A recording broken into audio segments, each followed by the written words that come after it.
NCERT +2 படிக்கிற குழந்தைகள் first சாப்டரை நம்ம சப்டிவைட் பண்ணி போட்டு வர்றோம்.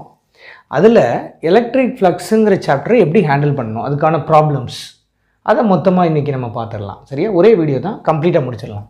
அப்போ இது எலக்ட்ரிக் ஃபீல்ட் லைன்ஸுன்னா ஒரு பர்டிகுலர் ஏரியாவில் எத்தனை நம்பர் ஆஃப் லைன்ஸ் போகுதுங்கிறதுக்கு பேர் ஃப்ளக்ஸ்.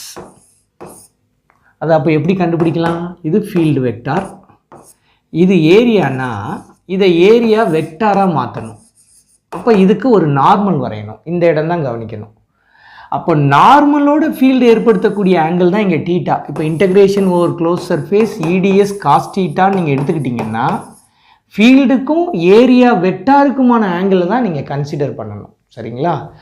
அப்போது இப்போ இதுக்கு சம்ஸ் பார்த்தீங்கன்னா எக்ஸசைஸில் வி ஹேவ் ப்ராப்ளம்ஸ். அப்போ அப்படி பார்த்தீங்கன்னா நான் அப்புறம் கொஸ்டின் இங்கே சைடில் உங்களுக்கு டிஸ்பிளே ஆகும், நீங்கள் பார்த்துக்காங்க. நான் டேரெக்டாக போடுறேன். கொஸ்டின் நம்பர் 15 ஆக்சுவலாக என்னுடைய டெக்ஸ்ட் புக்கில் மேபி